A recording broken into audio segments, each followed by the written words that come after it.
marchés qui s'affolent. Et les bourses du monde entier qui dégringolent.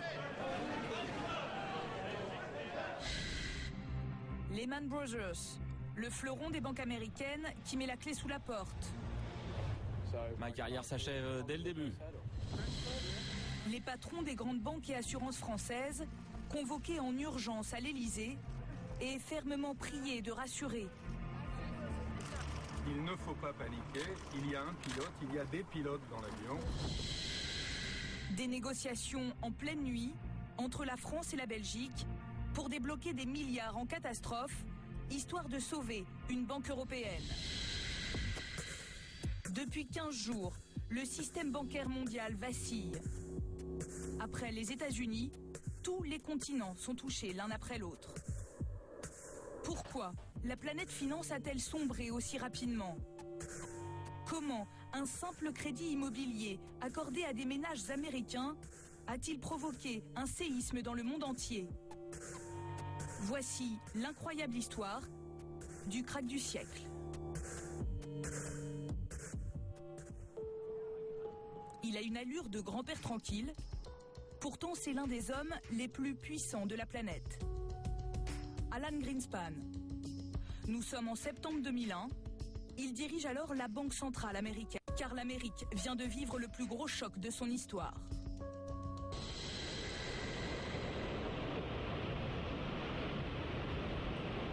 « 11 septembre 2001. Les tours du World Trade Center s'effondrent et paralysent tout le pays. Dans la terre poussiéreuse de New York, l'économie est menacée.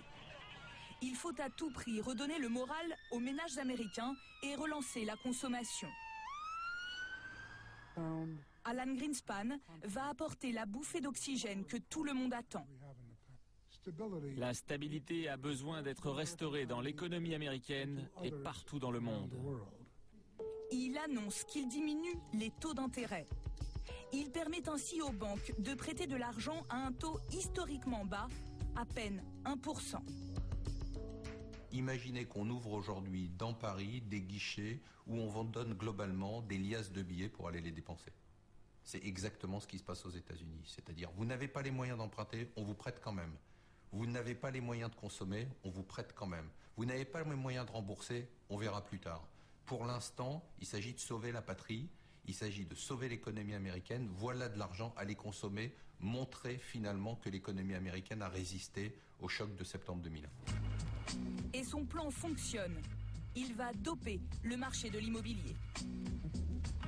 Nous sommes en Californie.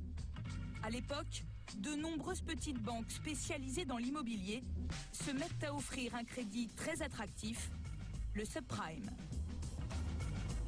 Leur cible, des Américains au profil un peu particulier, de faibles revenus ou de mauvais payeurs. En clair, des clients à risque. Francisco Ramirez a pu ainsi s'acheter cette maison à 1h30 de San Francisco. Vous voyez, c'était très pratique à cause de l'école tout près, il y avait des parcs, enfin toute la zone est très agréable, ouais, très agréable, j'aime beaucoup. Voilà, thank you. Avec $3000 de revenus pour 4 personnes, Francisco n'imaginait pas pouvoir un jour s'offrir cette maison de $350 000. Mais à ce moment-là, pour obtenir de l'argent, aucun problème. C'était de la folie. Il y avait des gens qui appelaient au téléphone en permanence. Ils appelaient, ils disaient « Allô monsieur, vous voulez de l'argent? Vous voulez un prêt? Mais ouais, pas de problème. Vous allez avoir ça ou ça. » Il y en avait plein dans la boîte aux lettres. Séduit, ce père de famille signe un prêt en quelques heures. D'autant que le taux d'intérêt est imbattable, 1%. Mais en fait, ce n'est qu'une promotion. C'est écrit noir sur blanc. Le taux est variable. Il peut même grimper jusqu'à 8% et les remboursements mensuels avec. $1500 par mois la première année, plus de 2000 4 ans après. C'est risqué, mais si la famille Ramirez ne peut pas faire face à ses dettes, la banque a tout prévu. Elle saisira le bien et le revendra. Et comme le marché immobilier est en plein boom à cette époque aux États-Unis, la banque est sûre d'empocher un petit bénéfice au passage. Arturo Sanchez a fait ce pari pendant des années. Et il a gagné beaucoup d'argent, jusqu'à 20 000 $ par mois. Courtier en prêt, il a vendu des centaines de crédits à risque, ces fameux subprimes. Comme tous ses collègues, il n'était pas très regardant sur le revenu des ménages. Ça, c'est un formulaire de souscription pour un prêt immobilier. Dans notre jargon, on appelait ça le formulaire 103. Un formulaire a priori comme ceux que l'on connaît en France. Nom, situation de famille, type de prêt. Mais pour le salaire, les clients pouvaient inscrire le montant de leur choix sans apporter la moindre preuve. Sans rien vérifier. C'est un prêt qui se fonde sur les déclarations des clients, donc on ne vérifie rien. Mais c'est pas un peu étrange de prêter de l'argent sans rien vérifier? Mais si, on vérifiait la fourchette de salaire selon les métiers. Mais en fait, on ne demandait aucun justificatif. Plus de 7 millions d'Américains vont ainsi contracter des prêts à risque. Mais les petites banques locales qui doivent les financer sont rapidement dépassées. Elles n'ont plus d'argent. La banque, au-delà d'un certain moment, son bilan ne lui permet plus de faire des opérations. Donc qu'est-ce qu'elle fait? Elle va chercher du financement ailleurs. Une des techniques, c'est de revendre ses crédits. Exemple avec un crédit de 100 000 $. Pour le revendre, la petite banque, qui n'a plus de cash, se tourne vers un organisme financier. Celui-ci rachète le prêt. Ce sera donc lui qui empochera désormais les intérêts. Par cette opération, le crédit immobilier devient ce qu'on appelle un titre. Et c'est ainsi que les fameux subprimes se retrouvent sur le marché financier. C'est là que tout va s'emballer. Pour gagner encore plus d'argent, la société financière décide de découper ce titre en milliers de petits morceaux pour les revendre à des investisseurs. Mais comme ce titre est risqué, la société le mélange avec d'autres valeurs plus sûres, comme des actions de grandes entreprises. Elle camoufle ainsi ses créances à risque dans un nouveau produit financier. Une des règles de base de la finance, c'est de dire, plus on diversifie, d'ailleurs c'est ce qu'on explique en investissement, ce qu'on explique même à des particuliers, on le dit, diversifiez votre portefeuille.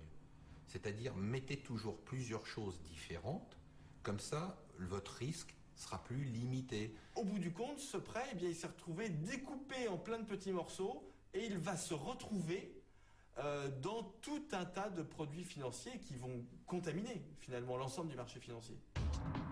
Car ce produit financier ne va pas rester cantonné aux États-Unis.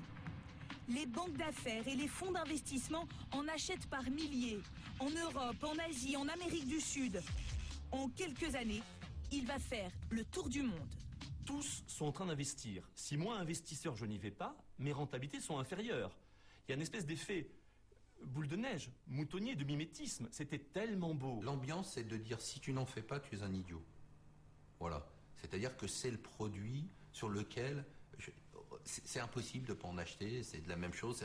C'est une sorte de pression, comme on a eu la pression médiatique sur certains. C'est continuer à être dans son bureau avec un écran de téléviseur classique et pas avoir acheté un écran plat. Mais la valeur de ces produits financiers à risque ne tient que sur un pari fou, que le marché immobilier américain ne cesse jamais de grimper. Or, en 2006, ce qui devait arriver arrive. Les taux d'intérêt remontent. Résultat, les montants des remboursements pour les ménages qui ont souscrit un subprime s'envolent. Beaucoup ne peuvent plus payer leur retraite. Les banques commencent à saisir les maisons. Ce matin-là, ce shérif de Californie en est déjà à sa 3e saisie.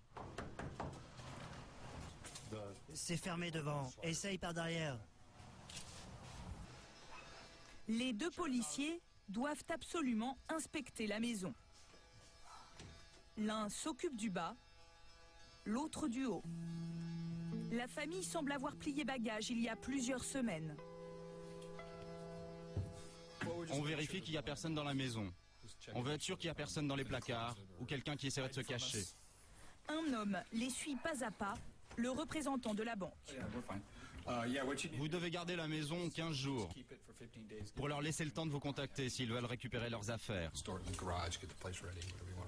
Si dans 15 jours vous n'avez pas de nouvelles, vous disposez de la maison. Tout est expliqué sur le papier qu'on vous a donné. 15 jours plus tard, la maison sera mise en vente, comme des milliers d'autres dans le pays. De la côte ouest à la côte est, les prix s'effondrent, ville après ville. Des panneaux à vendre fleurissent sur les pelouses. L'immobilier s'écroule, les maisons perdent de leur valeur. On est face à un système de contagion, car le problème qu'on a sur le terrain aux États-Unis va se transmettre étage par étage. Le ménage ne peut plus rembourser. On saisit sa maison, on n'arrive pas à la vendre. Le crédit devient donc très risqué. La société qui a racheté le crédit a un crédit qui vaut quasiment plus rien. Ceux qui ont mis de l'argent dans ces sociétés ont alors un investissement qui ne vaut plus rien. Conséquence, tous ceux qui ont mis de l'argent voient leur investissement fondre. Le problème devient alors grave et généralisé, puisqu'une bonne partie des investissements ne valent plus rien, mais surtout sont totalement invendables.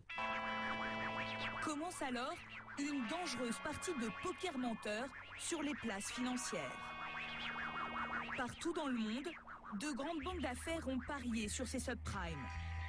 Mais comme ils sont camouflés dans différents produits financiers, personne ne sait combien il en détient. L'ambiance est plutôt sauf qui peut que à se dire tiens tant mieux le voisin, puisque tout le monde est touché.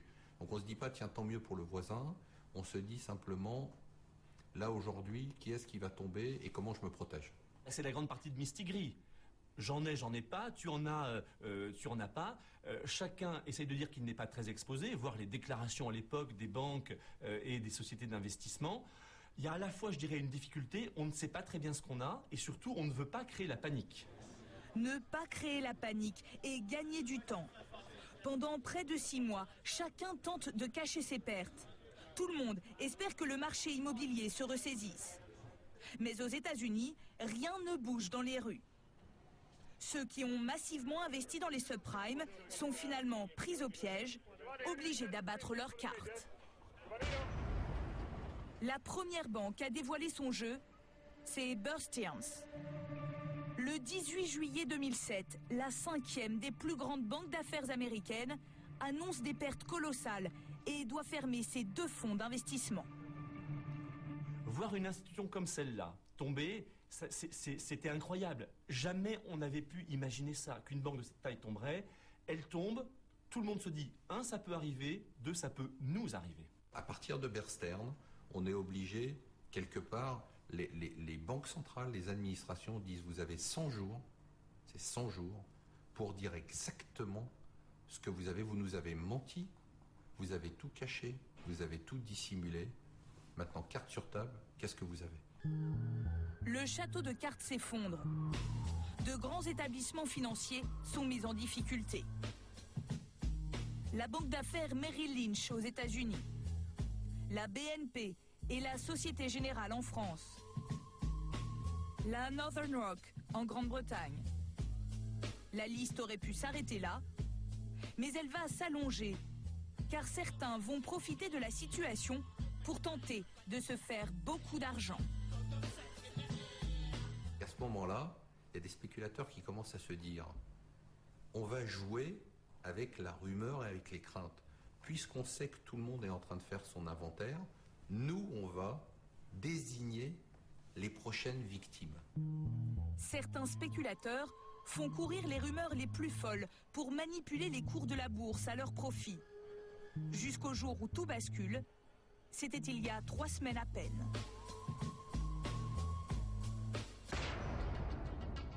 « 14 septembre 2008, un dimanche a priori bien tranquille.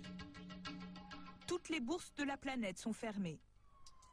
De New York à Miami, les Américains sont loin de se douter de la nouvelle qui va leur tomber dessus. Un coup de tonnerre qui va secouer toute la planète finance. À la une du QG de 20h, la faillite d'une banque d'affaires aux États-Unis, Lehman Brothers, qui fait peur aux places financières mondiales. Lehman Brothers, une institution créée il y a 150 ans qui annonçait encore en 2006 4 milliards de dollars de bénéfices. Un géant de la finance entraîné à son tour dans la faillite. Quand la nouvelle tombe, je veux dire, je suis glacé. Je me dis à partir de là, c'est vraiment là, c'est la fin du monde. Personne n'avait imaginé que l'entreprise, comme Lehman, se trouverait à court d'argent. Qu'une PME se trouve à court d'argent, on arrive à l'imaginer. Qu'un mastodonte, un des grands de ce monde de la finance, puisse tomber, on l'avait absolument jamais imaginé. Lehman, on a l'impression qu'on n'est plus dans la crise, on est dans l'effondrement total du système.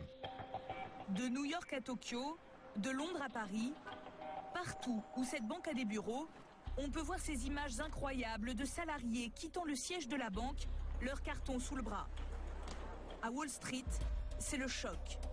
D'autant que le gouvernement américain ne lève pas le petit doigt et laisse la banque sombrer. Il faut faire un exemple. Il faut montrer qu'on sauve certains acteurs, mais qu'on ne sauve pas tout le monde. Parce que si on sauve tout le monde, on donne un blanc-seing au système financier et finalement on lui dit « ben allez-y, lâchez-vous, prenez des risques parce qu'on sera toujours là pour vous sauver ». Un sentiment de peur envahit aussitôt les bourses du monde entier. La chute de Lehman Brothers agit comme un signal. Imaginez, vous boursicotez sur les marchés financiers. Vous avez investi dans beaucoup de banques. Vous voyez une banque faire faillite. Personne ne la sauve. Qu'est-ce que vous dites? Vous vous dites, waouh, finalement c'est assez dangereux ce truc-là. Donc il vaudrait mieux que je vende les actions. Et c'est un petit peu ce qui s'est passé. Résultat, au lendemain de cette faillite, les actions bancaires plongent, entraînant les bourses mondiales dans leur sillage. La confiance dans la solidité des banques est en train de disparaître. Le doute saisissant les banques entre elles, on arrive à une situation où les banques ne se font plus confiance entre elles, les banques ne se prêtent plus d'argent et certaines qui ne trouvent pas d'argent font faillite. La liste des faillites s'allonge très vite. Il y a d'abord l'assureur américain AIG, puis les caisses d'épargne Washington Mutual.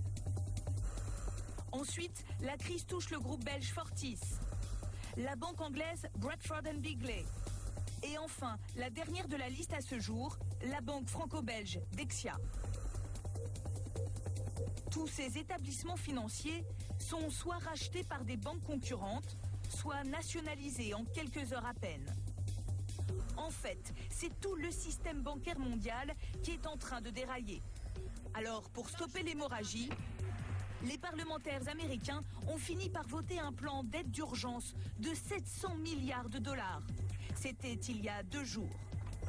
Il devrait permettre à l'État de racheter aux banques leurs créances les plus pourries et théoriquement de restaurer la confiance. On va avoir des mesures qui sont des mesures, c'est même plus des mesures d'urgence, qui sont des mesures dramatiques qui sont prises, qui finalement vont sauver le système. Parce qu'aujourd'hui, ce qu'on peut dire quand même, et là je suis prêt à me mouiller là-dessus, c'est que le système est sauvé. Sauvé peut-être, mais au prix d'un endettement colossal de plusieurs centaines de milliards de dollars. Au final, celui qui va payer l'addition, ce sera donc le contribuable américain dans un premier temps, puis son homologue européen, si la crise prend la même ampleur chez nous.